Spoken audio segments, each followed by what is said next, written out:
jërëjëf monsieur le maire kontaan nañu bu baax jërëjëf ñu koy jaajëfal bu baax a baax moom mooy monsieur le maire de la commune de la Patte d'Oie di Banda Diop moo doon réagir noonu ñu ñëwaat rek ak suñu kilifa gi di monsieur le sous-préfet des Parcelles Assainies ñu bàyyi la nga rebondir certainement que da ngay njëkk a rebondir ci appelu monsieur le maire ñu doog a ñëwaat ci réaction Vox Pop bi certainement. waaw moom dafa bokk ci soldats yi maanaam dañu nekk en guerre. c'est sànq bi may tàmbali maa ngi am ñu moo xam ne dama leen a beral nuyoo. muy les maires les médecins chefs de district wàllu personnel médical bi délégué de quartier yi. ñoom dañu bokk ci soldats yi. moom personnellement au niveau de sa commune xaarul sax ñu koy woo ci lenn déedéet. dafa jóg ba jóg jotee te ci wàllu doxalin. dafa lënkaloo ak comité de santé bu centre Nabil Choucair fi mu toll nii donc daanaka secrétaire exécutif bi moom moo jiite comité boobu pour justement lépp luñ ci def mu doon lu leer xam nga Mamadou. oui gis nga muy ndimbal li état bi joxe. comme ndimbal li particulier di joxe. xam nga ku muy sonal ku jub. ku jub dalay sonal parce que. yàlla moo bindee noonu àdduna dafa am ñoo xamante ni bi jàpp nañ ne lu ñëw war nañ cee am yow nag bu fekkante ni bi da nga war a séddale te bëgg lépp jaar ci yoon da ngay xaw a neex a xas tuuti. waaye man yàlla daf ma séddee ma nekk ak ay maire yu nu mu teeti nekk ci arrondissement bi yoo xamante ni bi ma leen nattee ci wàllu woowu. ci Covid bi alhamdulilah gis naa ne ñoom ñëpp. lu transparent lañ bëgg. sa xel dal na ci ñoom daal sama xel dal na ci ñoom. waaw donc di ko sant bu baax ci témoignage boobu mu def moom itam mu doon nit ku baax du tous les jours la ñuy déggoo nag. maak moom. suñu relation professionnelle des fois maanaam ñu am ay divergence de point de vue. mais je peux témoigner que moom mën nga ko wax lu metti tey nga wax ko léegi bu subaa boo leen gisantee. mu mel ni mosoo leen wax loolu. waaw maanaam dafay nit koo xamante ni bi jàppul dara. waaw te yaakaar naa loolu mooy ànd nawle mooy loo leen war a nekk na doon lu dëggu rek. waaw bu méttee mu doon lu dëggu bu neexee mu doon lu dëggu te alhamdulilah moom yàlla def na ne nit ku yaatu la nit koo xamante ni bii ku mën a diisoog man la parce que lu ci ëpp bu bëggee def dara dafay ñëw di ma laaj.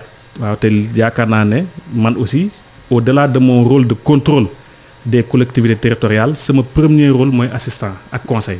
te moom wax dëgg yàlla mi ngi koy def ci anam yu mu gën a gënee comme naataangoom yi nekk ci arrondissement bi.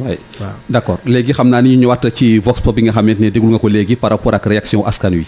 waaw ku am na ku ñuy wax Abdoulaye Samba mu ne dafa bëgg ndimbal li doy te. mu dem sa ñàkk a war a jot.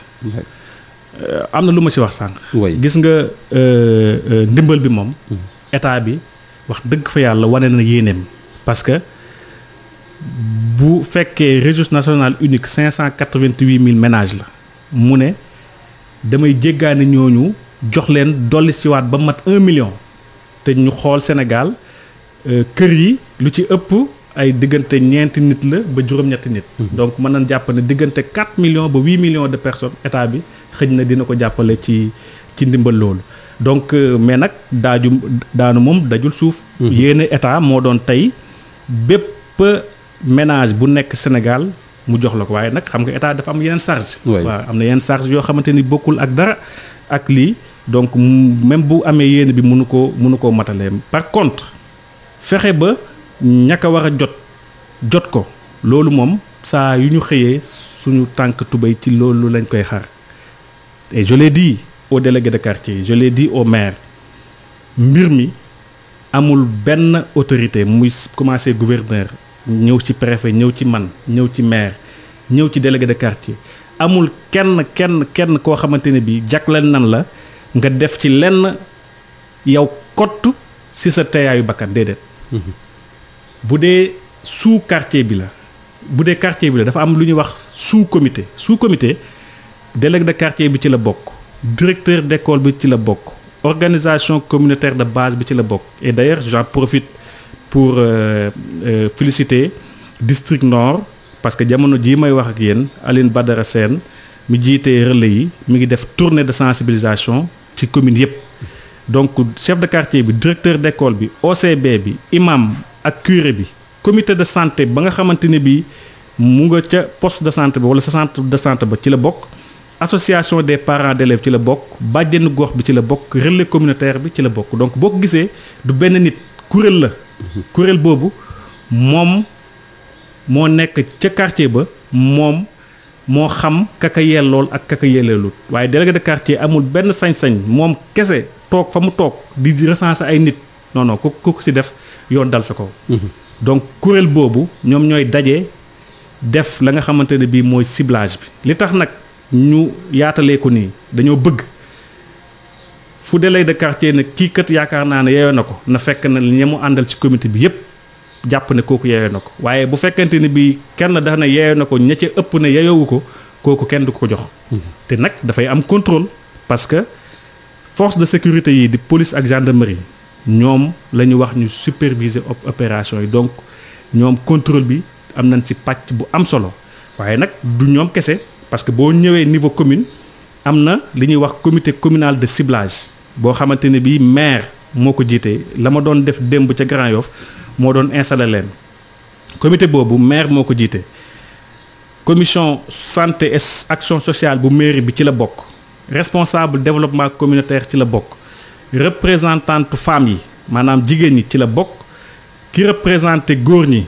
ci commune bi ci la jeunes yi ci commune bi ci la bokk délégué de quartier yi nekk ci commune bi yépp ci la ñu bokk imam yi dañuy am kuñ fa délégué mu toog fa ak curé bi maanaam ki nga xamante ne bii moo fi toogal jàngu bi ñoom aussi comité la maanaam bu quartier bi defee seen ciblage ba pare dafay remonter au niveau de la commune ñoom ñooy stabiliser def procès verbal yónnee ko sous-préfet man aussi ma am beneen kuréel boo xamante ne bii maa koy jiite ànd ci ak chef d'appui au développement maire yépp ci leen bokk infirmier chef de poste ONG yi imam ratib bi curé bi représentant OCB délégué de quartier ak relais communautaire noonu la amee ci niveau préfet noonu la amee ci niveau gouverneur donc boo leen seetee amul benn nit boo xamante ne bii am na lu mu ci dogal léegi nag li may ñaax ña nga xamante ne bii ñoo nekk ci comité yi parce que nag ñoom ñoo gën a xam quartier yi nañu fexe ba liste bi mu nekk ña nga xamante ne bii ñoo ko yellool Mamadou man wax naa leen ko nee naa leen lenn rek laa bañ. way nga am ñetti cër yoo war a joxe. nga am juróomi nit yu taxaw boo ko joxee bu fekkee juróomi nit yooyu ñoom ñëpp ñoo yem même situation boo si joxee ñett bàyyi si ñaar ña nga bàyyi seen xol du naqadi parce que dañuy xam ne ñoom ni ñu ko yelloo woon ñan ko jox noonu lañ ko yelloowee. way waaye boo amee juróom nit nga bokkuñ situation nga jox ko kenn ku ko yellool jox ko ñaar ña ko yelloowul ñaar ña ko yellool toog kooku ku ko def nga erreur parce que kooku mooy dangaa jox ñoo xamante ne bii waruñu koo am. donc loolu aussi dina am contrôle bu strict boo xamante ne bii comité communal bi dana ko def man sama comité d'arrondissement dana ko def waaye itam responsable des forces de sécurité muy police ak gendarmerie dina ko def. relais communautaire yi nga xamante ne bii ñoo nekk ci sous comité yooyu ñoom dinañ am liste bi te ñoom ñooy def la nga xamante ne bii mooy distribution bi enfin moom mooy décharge yeeg yooyu. séddale bi nag ñaari xeetu ménage la ñuy séddale dafa am ñoo xam ne mooy registre national unique ñooñu dañuy jot seen liste jot naa ko ba pare dinaa ko yónnee maire yi. liste bi moom ku ko bëgg sax mu yónnee la ko. waaw dans le cadre de cet organigramme là. ku ko bëgg mu yónnee la ko parce que ñun transparence la ñuy jouer. ñooñu état bi daf leen di jox parce que moom recensé woon na leen ba pare. ñeneen ñi nga xamante ne bii moom la ñuy def au niveau quartier ñooñu sous quartier bi bu ko defee comité communal bi moo koy valider yónnee ko comité d'arrondissement bi donc ñaari xeetu ménage yooyu il faut que ñu distinguer leen. xam ne ñii état bi recensé woon na leen ba pare ñoom lay jox ñii sous comité yi ñoo leen recensé ñoom aussi la ñee am moom la ñuy am may fàttali rek ci loolu état bi li mu décidé mooy njaboot bu si ne mu am lii may bëgg lim. donc njaboot bu si nekk da ngay am 100 kilos ceeb maanaam bërigo ceeb ngay am fukki kilo suukar am fukk ak juróom-ñetti saabu am fukki litre diwlin am fukki litre pâte alimentaire mooy wàllu macaroni yeeg yooyu pour dimbale ñu nekk ci quartier yi bu ñu leen waxee tànn bi état bi dafa am ay critères yu mu teg. waay 9 critères la. mooy ñu war a ciblé. waaw ñu war a ciblé. waay 9 critères yooyu la ñuy sukkandiku. ku ko ci am bokk ci ku ko ci amul bu mu ci bokk. critère bu njëkk bi mooy ménage bi ñuy jël na fekk ne bokkul ci RNU bi. RNU bi comme j'ai dit mooy ñi am bourse familiale ñi am carte égalité des chances ak ña nga xamante ne bii ba ñuy def bourse familiale première génération deuxième troisième quatrième recensé woon nañ leen waaye jotuñu leen a jox ñooñu ñoom ñooy RNU. donc bu fekkee dañuy ciblé nag ci côté quartier dañuy xool ménage bi ba xam bokkul ci yooyu muy benn. deuxième critère bi mooy il faut que ménage bi bañ a am bourse familiale. troisième critère bi mooy il faut que ménage bi bañ a am li ñuy wax salaire fixe mooy di liggéey fenn ñu lay fay weeru dee nga am bulletin de salaire wala revenu régulier. expliqué naa ko démb maanaam nit mat na bañ a am salaire waaye ci say wàllu yëngatu nga fexe ba am sa kër gooy luye kër gi weer bu jot xam nga ñaata lan lay jox loolu c'est pas un salaire mais c'est un revenu régulier boo xamante ne bii weer bu jot da nga xam ne da nga ko jot donc il faut que ménage bi bañ a am ñaar yooyu. ñeenteelu critère bi mooy il faut que ci dundam ci wàllu lekkam ménage bi maanaam mbas mi daal di dugg ci dëkk bi am njeexital bu metti maanaam tere koo dund nam doon dundee wala tere koo lekk nam doon lekkee. voilà les 4 critères yoo xamante ne bii ñoom la comité sous comité yi nekk ci quartier yi war a sukkandiku pour def ciblage au niveau du quartier voilà. yaakaar nag oui allez-y. waaw yaakaar naa loolu ku mel ni Babacar Lo aussi laajte woon na ko donc moom aussi nee na ñu fexe ba jox ko nécessité yi en tout cas loolu la nguur gi santaane ku ko ci deful. loolu ci fekk aussi nga xam ne nu mu tuddati yow yaa tooñ sa bopp en tout cas nous veillerons à ce que ña nga xamante ne bii ñoo ko yellool ñu jox leen ko waaw répartition bi ñëwaat naa ci donc nen ne bi wax Cambérène 1 def nañu suñu réunion Cambérène quartier yi ku nekk xam na ñaata ngay ciblé na dem rapproché wu donc jege comité ba nga xamante ne bii délégué de quartier bi moo ko jiite pour xool ba xam moom yellool na ko wala yelloolu ko. donc secteur informel yi nga xamante ne bii amuñu revenu donc comment faire pour en bénéficier naka la ñuy def ba am ci maanaam ñi nga xamante ne bii ay marchands ambulants wala xeetu liggéey yu mel noonu.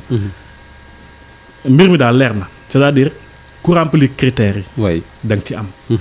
am nga possibilité am ci.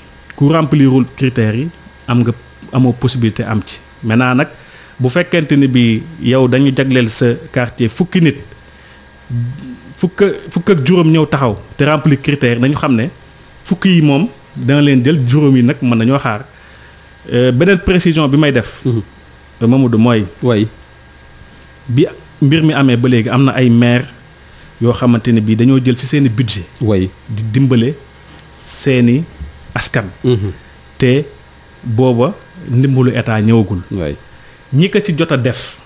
bu fekkente ne bii dañoo joxe koo xamante ne bii la ñu ko jox ak la état di joxe méngoo na li ma digal maanaam maire yi ak comité communal bi ak comité sous quartier bi mooy li gën mooy ka amoon ca séddaleb maire bi te lam la jox ak la état di jox wax dëgg fa yàlla benn la na nga fexe nañu fexe ba keneen ku amul ci maire bi mën a am ci état bi waaye nga fekk ku maire jox parce que yeyoo na ko dëgg la nga ñëw état aussi joxaat ko fekk na am na koo xamante ne bi amul ci maire amul ci état loolu nekkul li nga xamante ne bi mooy li gën donc ñoom aussi nañu def travail boobu pour au moins être plus équitable quoi.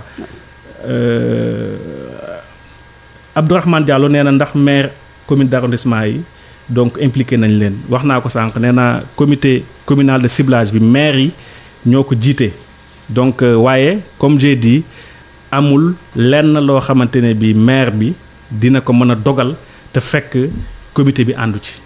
question de responsabilité boobu moom organe bi moo ko moom mais amul kenn koy sepp ci organe bi ne ko mën nga see def loo xamante ne bi donc nekkul li nga xamante ne bi moom la état santaane yaakaar naa ne en ramassé voilà les quelques réponses yi ma waroon a apporter ci question yi fi jot a jib waay mu ngoog mais am na beneen question bi nga xamante ne ñëw na am na kuy laaj ndax am ñi nga xamante ne newuñu fii ci Sénégal biti réew la ñu nekk est-ce que ñoom aussi aide bi concerné na leen.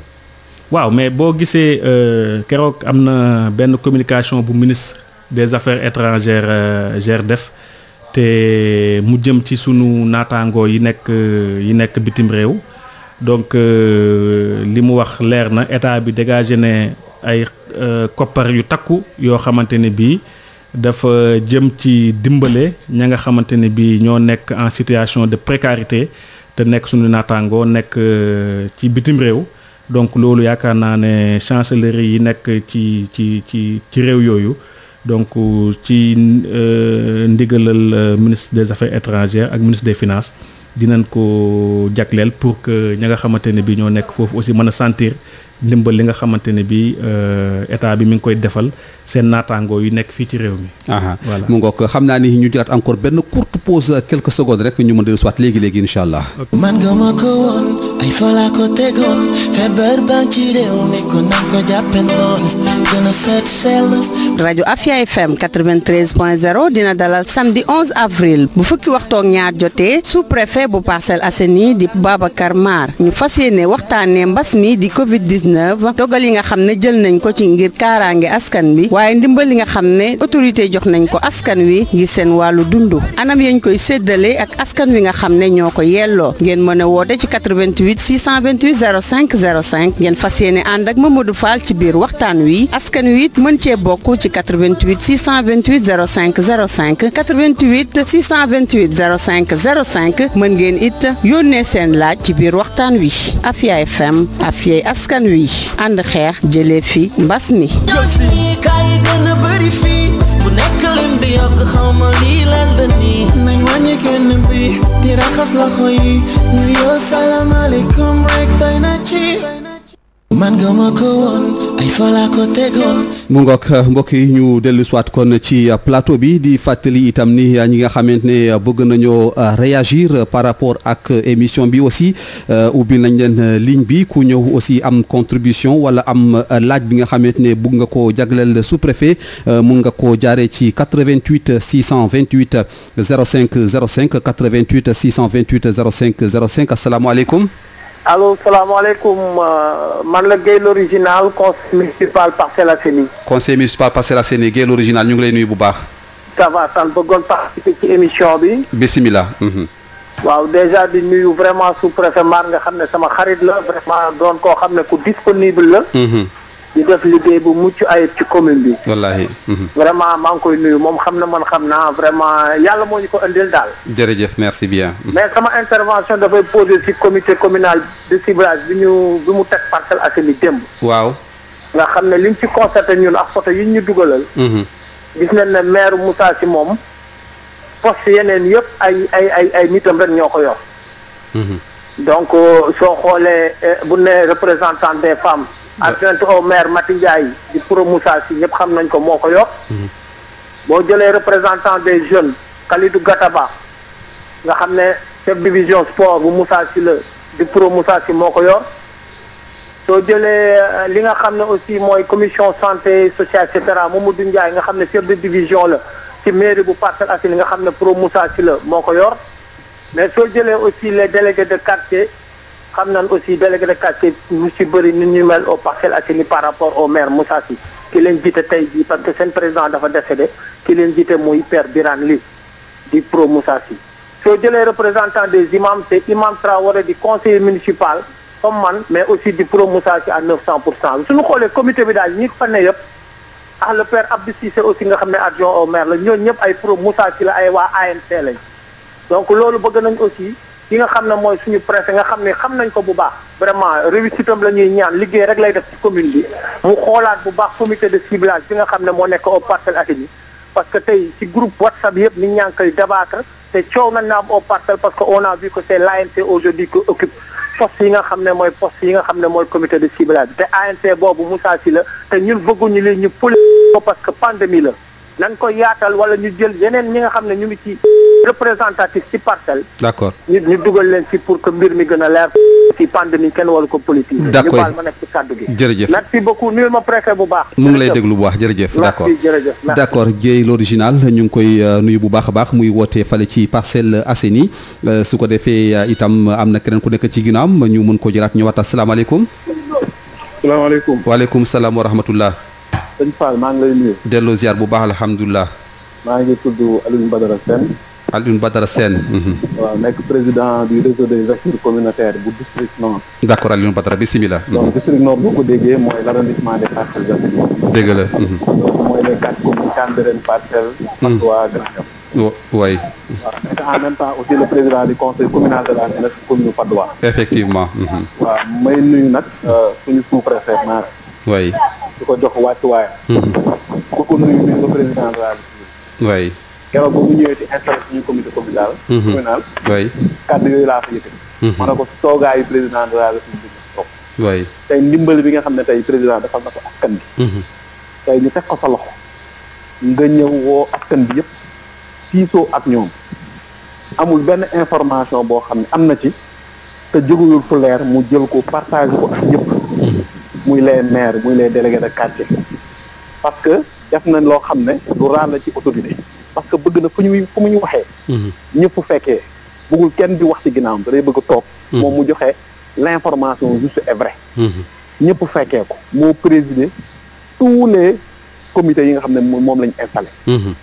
muy au niveau arrondissement muy au niveau commune moom moo ko présider. acteurs yi nga xam ne tey dañu kaa wax ne ñoo ci war a bokk. ñu fexe ba ku nekk bokk ci balaa muy commencer benn réunion ci man li ma seetlu. lu muy njëkkal mooy day jël benn par benn. le comité communal bi. c'est le maire diw ak diw ak diw. nit ñi nag des fois dañuy def amalgame parce que nit ki tey mën nga nekk acteur politique nekk acteur social. acteur politique ak acteur associatif. tey ñi jiite les ASC koñ ñoo ko boo leen xoolee di nga gis ni ñu ci ay parti politique ñu ci feneen ak feneen. c'est-à-dire que nit ñi genre yi bu amee lu toll ni sous-préfet bàyyi lépp représente le président de la république ñëw ci leeral askan bi def naa ni tey nit ñi war nañ bàyyi loolu nga xam ne nii ay diw Moussa Sy la diw Banda Diop la diw yi loolu amu ci préfet dafa am loo xam ne dafa nekk ci këyit mu tënku ci mu jóge ci état du Sénégal mu topp ci di ci dox di ko doxal te ba mu ko commencé doxal ba tey gis nañ ni tey xanaa ku ci bëgg a sànni rek ñu naan soo bi ku ci bëgg a sànni lu ñuul rek dañ koy def mais ñun dañ koy sant ci ko gërëm parce que gis nañ implication bi nga xam ne def na ko tous les relais communautaires yi nga xam ne tey ñu ngi ci district bi fexe na ba ku nekk tey pour nga bokk tey ci comité yi ñi nga xam ne tey ñooy nekk ci askan bi feebar na tey pandémie bi dara xew tey dama nekk nii ci sensibilisation essence dama mujj génn moo ne ñu ngi fii nii ci Patte d'Oie la ñu toll gum la parce que da waroon nañ ñëw foofu au niveau de Grand Yoff dinañ ko ñëw ñu ko dañu nekk ci le ministre Aminata Sow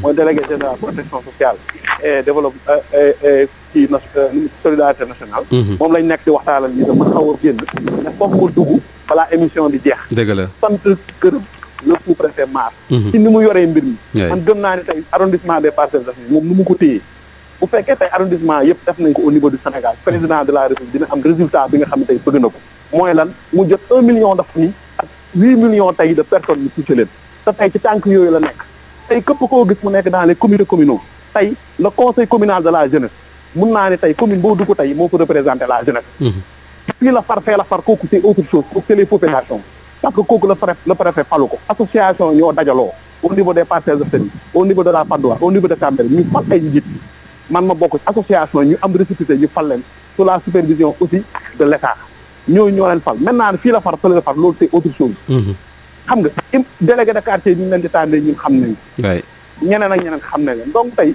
defe naa ne importance mooy loolu message bi nga xam ne mu ngi koy joxe ku nekk tey xam ni tey li nga xam ne tey président mu ngi koy joxe. am na ñu ko yelloo. ñu koy yelloo nag nañ fexe comité yi jël ñooñu ñu jox leen ko te état nag dina ci veiller.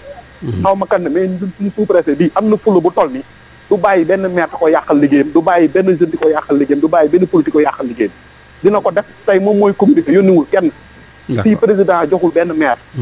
sous-préfet la dénk mu jiite liggéey bi. amul benn maire boo xam ne tey yaa fiy jiite maire bu am loo joxe sa budget ngay jël nga dem joxe ko mais lii président boo ko joxe sous la supervision du sous-préfet te defe naa ne les forces de défense et de sécurité dañ ko nekk ci bi début jusqu'à la fin li ci war a jot li ñu ci war a am nga am ko. d'accord donc maa ngi leen di jaajëfal ci leen sant ci leen gërëm. jërëjëf Alioune Badara Sène ñu koy jaajëfal bu baax a baax xam naa ni léegi nag dañuy fay téye ngum li nga xamante moom mooy ligne bi le sous-préfet ñëw moom aussi mu jéem a indi xeej na peut-être xalaatam wala précision am par rapport ak ñaari intervenant yooyu. jërëjëf Mamadou di nuyu ñi intervenir muy Mamadou Guèye. donc l'original ak Alioune Badara Sène donc Guèye xëy na moo si posé question Alioune moom contribution la def. te contribution bi bettuma parce que moom mën na seede maanaam tànk ak acte yi ñuy posé donc depuis que ñu ne war nañoo jot si ndimbal li parce que je rappelle que relais communautaires yi moom moo leen jiite te moom moo nekk ci niveau district bi. Mamadou donc di nuyu Mamadou Guèye l'original bu baax. alors li mu wax dégg naa ko mais nañu fàttali lenn rek Mamadou gis nga liggéey bi. oui ci ay termes de référence lañ ko teg. maanaam man amul benn maanaam nit bu bokk ci benn kuréel boo xamante ne bii maa ko tànn ci samay coobare bopp déedéet dañoo jot ay termes de référence yu jógee ministère du développement communautaire donc de l'équité sociale et territoriale.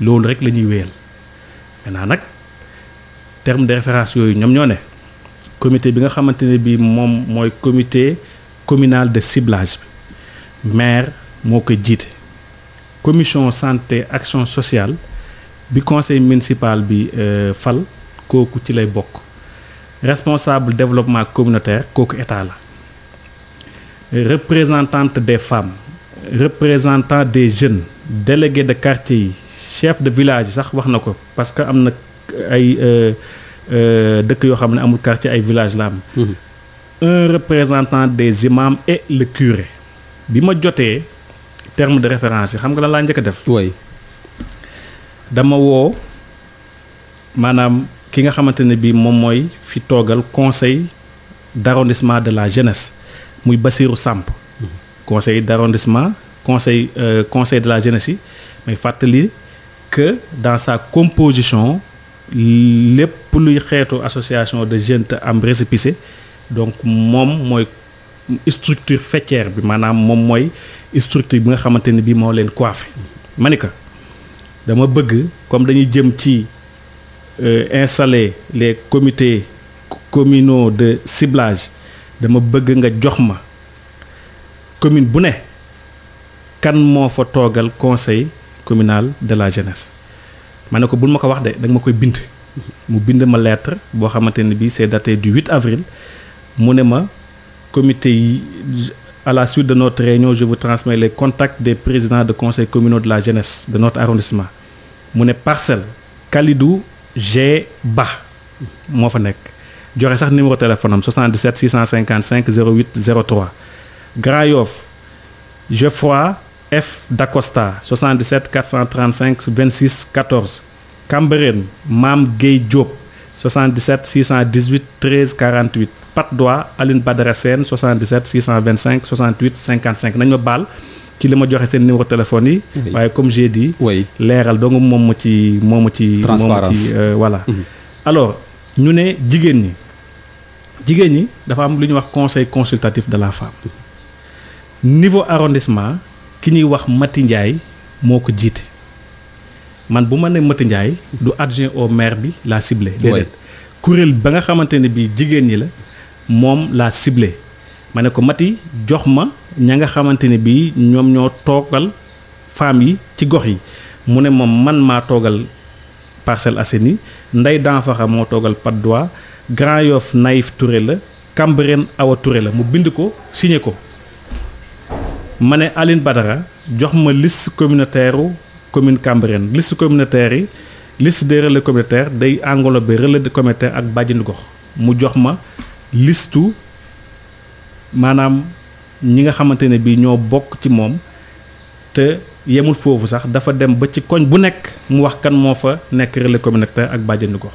donc ma jël liste yi yépp yónnee ko mairie yi le 9 avril donc par lettre numéro 340 na leen maa ngi leen di yónnee benn quota ménage bénéficiaires yi donc pour chacune de vos communes ñaar liste président conseil communal yi ñett liste président comité consultatif des femmes pour chaque commune ñeent liste des relais communautaires juróom liste des bàjjenu gox ma ne leen ñu convoquer dans les plus brefs délais le comité communal de ciblage pour répartir par quartier les ménages non pris en compte dans le registre unique ma nag quant aux listes communautaires nañu fexe ba dugal leen ci comité communaux de ciblage yi ainsi que dans les sous-comités conformément aux termes de référence yi nga xamante ne bi ñun moom lañ jot ndax nag lii man bu ma ko defee wàccoon naa ak la nga xamante ne bi moom laa jot comme terme de référence bu fekkee ci digg bi si maanaam ci mbir mi dafa am koo xamante ne bii yow la terme de référence yi visé nga walbatiku nekk un acteur politique wax dëgg fa yàlla kooku yow la concerne man de bi ma lay jël ci maanaam kuréel ba nga bokk moo tax ma tànn la maintenant et ça je l'ai dit bu ñëpp nekkoon ay politiciens sax chacun assumera ses responsabilités dans cette affaire-là c'est-à-dire ku ci def la nga warut a def à commencer par man lala ca fekk na nga am nu mu tëddati courage rek assumer ko waaw parce que du ñuy bàyyi kenn muy def lu ko neex maintenant nag bon comme j'ai dit moi je ne peux pas aller au-delà de li nga xamante ne bi moom la terme de référence yi wax voilà ci lii sax am na ci ay nit yu ma woo bëggoon wax na ñoom lu tax bokkuñu si mais moi j'ai dit que moi je peux pas aller au-delà je ne fais que nu mu tuddati concrétiser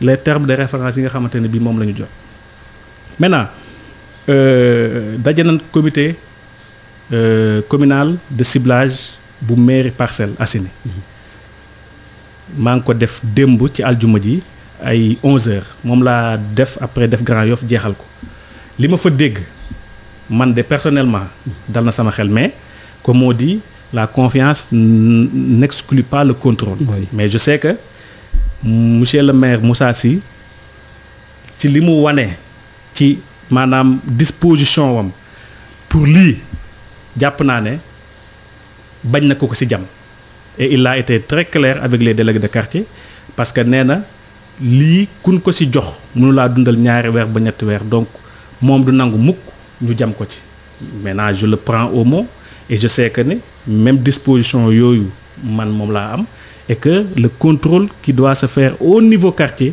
donc sera un contrôle strict donc ba ëllëg ñuy gis loo xamante ne bi lu ñu xaarul la woon donc y a un capital confiance boo xamante ne bi nu mu tëddee joxe nañ ko mais on va suivre par la suite par un contrôle qui sera effectué et par nous-mêmes et par les forces de sécurité waaw comme j'ai dit délégué de quartier maire sous-préfet amul kenn ku am sañ-sañ toog sa néeg indi sa liste bind say nit déedéet ku ñu ko ci bind boo demee bu comité bi bañee man li comité bi décidé nu mu tëddee moom laay wéyal que ça soit aussi très clair c'est un travail collégial boo xamante ni bii ay membres ñoo ko seq l'avis nu mu tëddee d'un membre à la même portée que l'avis d'un autre membre waaw que ça soit aussi